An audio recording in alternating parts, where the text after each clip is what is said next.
In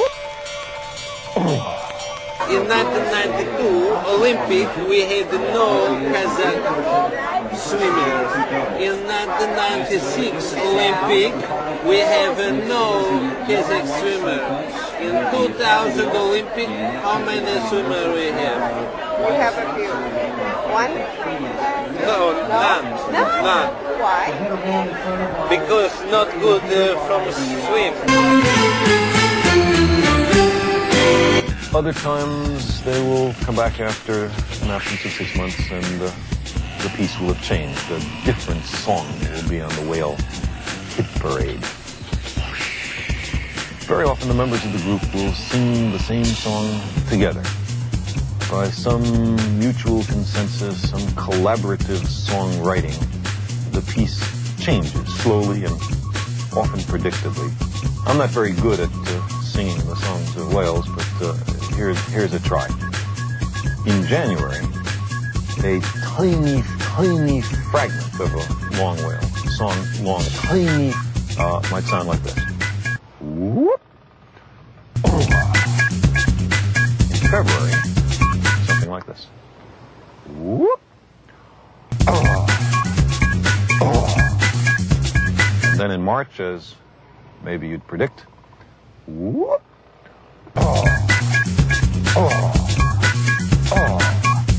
One additional a month.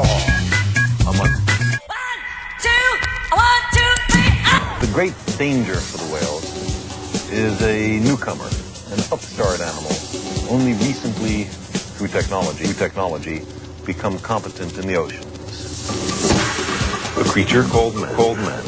A creature called man.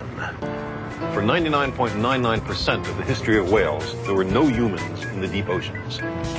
During this period, the whales evolved their extraordinary communications system. Some whales emit extremely loud sounds at a frequency of 20 hertz. A hertz, which is spelled H-E-R-T-Z, is a unit of sound frequency, and it represents one sound wave entering my ear every second. A frequency of 2,000 hertz sounds and looks like this. 200 hertz like this, and 20 hertz like this, although your television set may not transmit sounds with frequencies as low as 20 hertz. We're interested in communication with extraterrestrial intelligence. Wouldn't a good beginning be better communication with terrestrial intelligence, with other human beings of different cultures and languages, with great apes, with dolphins, but particularly with the whale?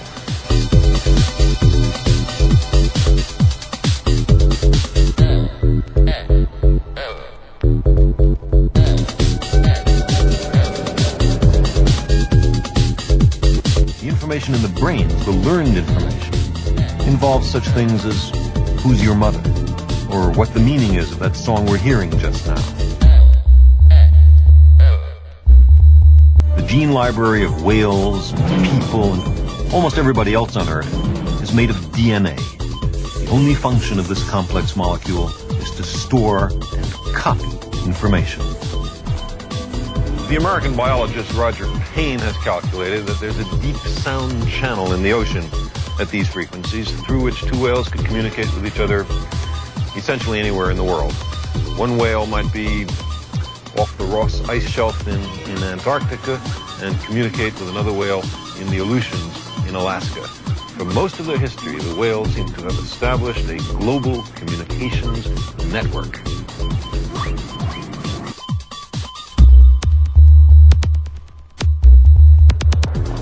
Noise pollution in the sea got much worse, especially at a frequency of 20 hertz. The crew of this vessel tried consciously to keep her quiet, but when its engine is turned on, it gets very loud at a frequency of 20 hertz. Whales communicating across the oceans must have experienced greater and greater difficulties. The distance over which they could communicate must have steadily decreased.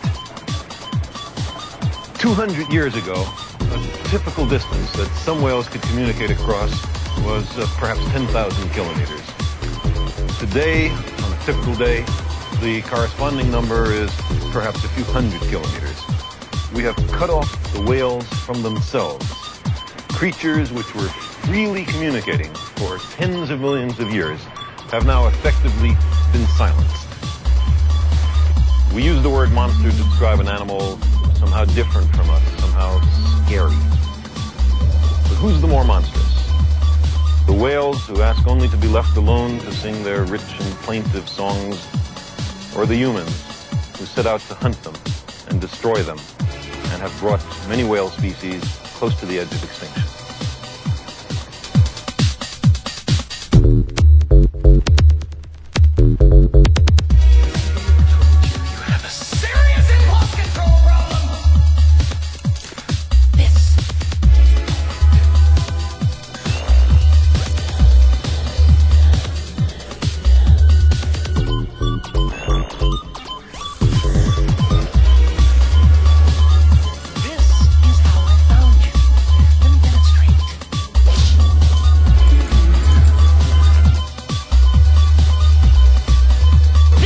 Your brain on the box.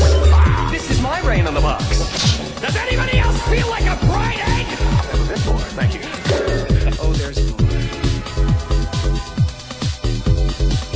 In 1953, MK Ultra relied on LSD, but by the 1960s, the emphasis had changed to biological radio communication. MK Ultra had 149 sub-projects that encompassed nearly every aspect of human behavior and social science.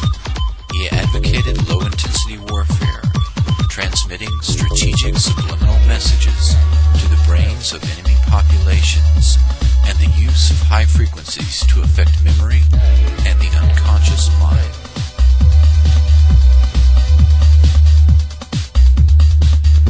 In 1964, he wrote a memo to the Warren Commission where he mentions biological radio communication. Quote, cybernetics can be used in molding of a child's character, the inculcation of knowledge and techniques, the amassing of experience, the establishment of social behavior patterns, all functions which can be summarized as control of the growth processes of the individual.